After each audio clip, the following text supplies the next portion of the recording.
In the forest, a search party is looking for a missing couple. In an underground cave with a bell on the ceiling, two search dogs find water in a creepy hole and decide to drink. Moments later, the owner notices those two dogs staring at each other. That night, the dogs are put in their cage while they continue to stare. Later, the owner wakes up when he hears some strange noises and rushes to the cage to investigate. To his shock, he discovers that the dogs have fused in a very horrifying way. In the city, teacher Millie and failed musician Tim are having a party since they're moving away soon. Tim's former bandmates tell him that they've been hired for a tour and he agrees to rejoin the band, even if it means he has to drive a lot between the city and their new place. Meanwhile, Millie's best friend asks her if she's sure about her plan since Tim has been very distant and depressed since his career hit rock bottom, but Millie thinks the move will help their relationship. When the couple makes a speech to say goodbye to their friends, Millie surprises Tim by getting on her knees and asking him to marry him while using an imaginary ring. Tim is too shocked and doesn't know what to say, making the moment too awkward. When Millie stands up, Tim finally says yes. Later in bed, Tim apologizes and explains he froze because of the shock, but Millie is still mad. She points out he's been distant and wonders if he wants to break up because it's the first time he's made her feel unsure about their relationship. Tim assures her that he loves her and wants to stay together, but when she tries to get dirty with him, he turns her down. As they go to sleep, Millie says that everyone knows he needs her more than she needs him and even laughs about it. She also points out that resenting her won't make him less of a failure. Tim turns around and watches her back as she asks him to get rid of them. When he looks ahead, he's shocked to see a crying woman with a dead man at the end of the bed, which is starting to shrink. Then Tim tries hiding under the covers, only to find the woman's face creepily coming for him. At that moment, Tim wakes up from this nightmare. At the new house, Tim asks Millie if she thinks he resents her, but she doesn't know what he's talking about. The couple starts unpacking and Tim finds his dad's power tools in a box. Suddenly he smells something really awful and follows it to discover it comes from a light upstairs. Tim removes the lamp and inserts his hand only to find a dead rat. He starts pulling and is disgusted to discover multiple dead rats whose tails got tangled. Then he's startled by one of the rats squeaking and he drops them all, causing the last rat to die too. All the bodies are thrown into the forest. The next day Millie starts working at her new school and befriends a teacher named Jamie, who lives near Millie's home. He tells her that if she ever wants to explore the area, he can be her guide. In the evening, Tim asks Millie if she can drive him to a gig, but she can only drop him at the train station. When she asks him to get dirty tonight, he turns her down. The following morning, the couple goes on a hike together and gets confused when the road ends abruptly. Tim finds a different road and sees all the bells hanging above it, so he thinks they indicate it's safe. The couple stays in the forest for a while but eventually it starts raining, so they try to run home only to get lost. Tim takes out his phone to check the compass, but he realizes he doesn't know in what direction their house is. When Tim moves ahead, he accidentally falls into a hole but manages to hold on at the last second. Millie rushes to help, however she can't pull his weight and they both end up falling to the bottom of the cave. Tim's phone breaks and Millie's doesn't have signal. They can't help feeling like the cave is crowded and when Tim takes out his lighter, he finds some old furniture. He quickly breaks it and tries to start a fire with the wood to no avail. There isn't much water left in their bottle, so Tim lets Millie take it while he drinks from the small pool in the ground. Moments later they manage to start a fire and open a bottle of alcohol that Tim brought. They both admit they've started smoking again and share a cigarette to deal with the stress. When Millie asks Tim how he was able to smell the rats, he explains that during his childhood his father kept smelling something awful in Tim's room. However, no matter how much he cleaned he never found the source. One day Tim came home after school and found his father with a dead rat that he'd found nesting above the lamp. Every time Tim turned on the light he was cooking the body, but it was so gradual that he didn't realize the smell was different. That same smell was in the house the day Tim found his father's body next to his creepily smiling mother on the bed. Her mind had snapped when she woke up next to her dead husband and just like Tim with the rat, she became immune to the smell. Tim is crying by the time he finishes the story. In the middle of the night, Tim wakes up when he hears strange sounds in the darkness. He starts having a panic attack as he listens to a beast approaching, so he takes deep breaths and realizes the sounds come from the cave walls, which are moving in a way that mimics his chest. As Tim feels the cave closing around him, Millie starts panting and some hands suddenly grab his face. At that moment Tim wakes up from the nightmare. Millie's phone has taken water damage overnight. The couple then tries to stand up but they feel something weird in their legs. They move the blanket and are surprised to discover that their legs are stuck together by some weird sticky substance. Pulling their legs is enough to separate them, however the process is extremely painful. Thanks to the morning light, the couple manages to climb out of the cave and discovers that the leg pull left wounds on their skin. At home, Millie asks Tim for a massage and he hesitates before touching her back. He feels a strange connection as he starts massaging her, and his fingers dig so deeply into her skin that he starts hurting her. He doesn't snap out of it until she pushes him off. Millie notices that Tim looks sick but he says he's just tired. Afterward Millie leaves in the car to go downtown. Tim gets in the shower only to suddenly lose control of his body. With every move of Millie's in the car, Tim's body turns in the same direction, causing him to hit the walls and the shower door over and over. When Millie drives forward for a few miles, Tim's body keeps pressing against the wall until the tiles crack. At that moment he snaps out of it and falls back with a wound on his forehead. Later Tim goes to the doctor, who immediately comments on his mother's history with mental health. Tim insists he isn't like her and the doctor gives him a muscle relaxant. This medicine makes the body relax even if the brain panics, which should shut down the feedback loop. The doctor also tells Tim that he and Millie were lucky because the last couple that lived in that house disappeared. When Tim gets home, he searches the internet for information about the missing couple. It seems they went hiking and never came back. The search party is no longer active. Tim can't stop looking at the couple's social media and asks Millie to delete his accounts when he dies. At that moment Jamie comes for a visit and ends up staying for dinner. Tim asks him about the bells in the forest and Jamie tells him about a New Age church in the area that collapsed years ago. Millie and Tim then tease each other but soon it escalates into actual insults, so after an awkward pause Jamie says they complete each other. After their guest leaves, Tim tells Millie that Jamie clearly likes her. Suddenly Tim starts kissing Millie very passionately and he loses himself in the kiss.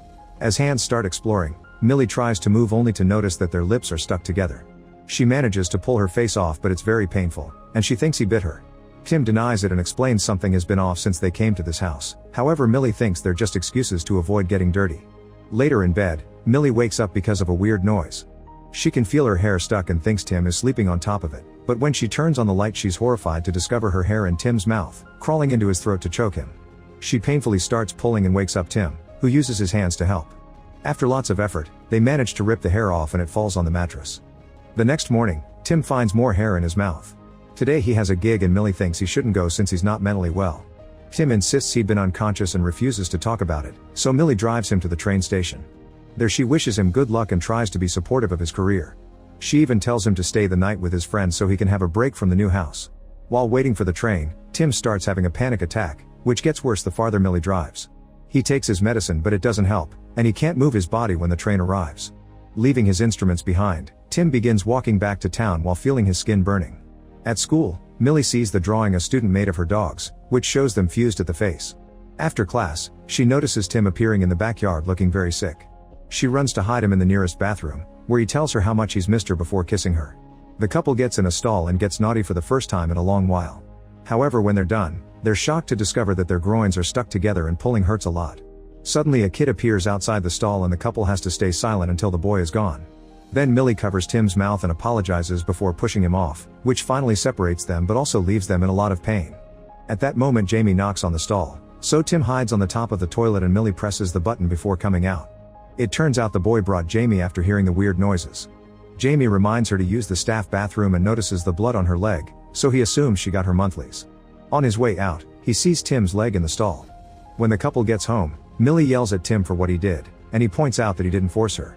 Millie keeps on ranting, saying that Tim is trying to ruin things for her. When Tim reminds her that he left his life behind to move because of her work, Millie says he didn't have a life in the city. If he feels so trapped, she thinks he should leave. However, Tim explains he can't because he feels like his brain and his body aren't working. Millie leaves after telling him that she feels like his mother because she's living with something dead. Minutes later Millie goes to Jamie's house to apologize for the incident and she can't help but cry, so he invites her in. They talk about the state of her relationship and Jamie shares something he teaches in class.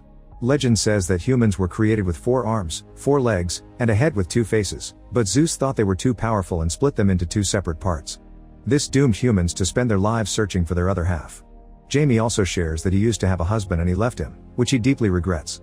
At that moment Millie sees Tim outside the window and decides to leave. Tim follows her and holds her hand while he apologizes. That night Tim stares at all the worried messages from his band but he isn't brave enough to answer them. He then checks the last picture posted by the missing couple during their hike and gets the location. When he puts it on the map, he realizes that they disappeared in the mysterious cave. Tim tries to take a closer look at the picture but at that moment the internet goes out. Suddenly something crashes against the door, startling Tim into falling off his seat. He's horrified to notice that Millie's body is rubbing on the glass and her face appears to be bleeding. Her body keeps pressing against the door, as if desperate to get in. She even starts floating up, and Tim is about to do the same. However, he manages to concentrate and open the door instead. An unconscious Millie falls on top of him and Tim has to slap her to wake her up. Millie doesn't remember anything so the couple moves to the kitchen to discuss what happened. She wonders if it was a seizure or if she sleepwalked, but Tim insists something weird is going on. He thinks the cave had an effect on him and it's now affecting her too, and he wonders if they'll disappear like the previous house owners did. Tim wants to test this by putting their hands together, but Millie walks away. However, she stops outside the door, and Tim says she did that because his body didn't want her to leave. He describes a pull and a thirst in the bones, saying something inside them has imprinted on each other. Tim wants to return to the cave for answers, but Millie just reminds him that her parents are visiting them on the weekend and leaves. Then the blood she spilled on the table leaks through the wood. Afterward, the couple goes to sleep in different beds. In the middle of the night, Tim wakes up when his body is being dragged on the floor by an invisible force. He tries to fight back to no avail, so he has to hold on to the wall to make it stop. Another door starts shaking and suddenly opens for Millie, whose body bends backwards before she falls. Her body continues to twist in various terrifying ways as it's dragged toward Tim, who is being moved too. Their hands finally touch and the couple screams in pain as their skin opens so their arms can start to fuse, the sound of cracking bones echoing in the hallway. Tim remembers his medicine and tells Millie to reach for the drawer while their arms continue to push into each other. The drawer falls near their heads, hurting Millie. They use their free hands to open the medicine bottle and immediately take a bunch of them. Tim wonders if it'll work more quickly if they snort it, so they crush the medicine and absorb it through their noses. Next they put their feet together to push as hard as they can, which causes them even more pain but also starts pulling their arms apart. Unfortunately, before they're done, they fall unconscious. The next morning Tim wakes up to find Millie tying him to a chair with tape. Their arms are still fused, but it seems the medicine has paused the process. Both of them drink lots of whiskey before Millie grabs the buzzsaw, losing control as soon as she turns it on. Thankfully she quickly recovers and after some hesitation, she starts cutting. The pain is unbearable and they both scream through the whole process, but at least they manage to split. Afterward the couple has a snack while trying to calm down. When they notice they have almost no medicine left, they decide to go to the hospital. However, Millie realizes that she left the car keys at Jamie's and has to go back to find them. At Jamie's house, Millie doesn't notice that the bell at his door has the same symbol as those in the forest. He doesn't answer the door, so she bursts inside to look for the keys, but gets distracted by the noise coming from an old TV. She takes a closer look and discovers that Jamie got married at the church that sank in the area. Behind the priest, there's a horrifying painting of two humans fusing together. It seems this New Age church was some kind of cult, because the video shows the priest and the guests taking Jamie and his husband to the hole in the cave, locking them up on purpose. Suddenly Millie is startled by Jamie appearing behind her wearing his cult clothes. It turns out he's a fusion of the couple from the video, but not all the couples manage to reach this perfection. Jamie thinks Millie and Tim should do the same because this is the ultimate intimacy. He touches Millie's hand and slashes her skin with his ring, so Millie punches him before leaving the room. The punch causes Jamie's face to start splitting into the two original people while he keeps preaching the benefits of the fusion, but Millie ignores him as she escapes. Meanwhile, Tim grabs a flashlight and some rope before going back to the cave. As he looks around, he keeps stepping on a sticky substance. On the cave walls, he's shocked to discover the ugly painting from the church. Suddenly a hand grabs his leg and makes him fall. As his jacket gets stuck on the sticky ground, Tim sees a creepy creature coming out of the wall. This monster appears to be two people badly fused into each other, meaning this is a couple that couldn't do the ritual well. As the creature comes closer, Tim breaks his jacket and retrieves his flashlight to flash it at the monster's face, which keeps it at bay.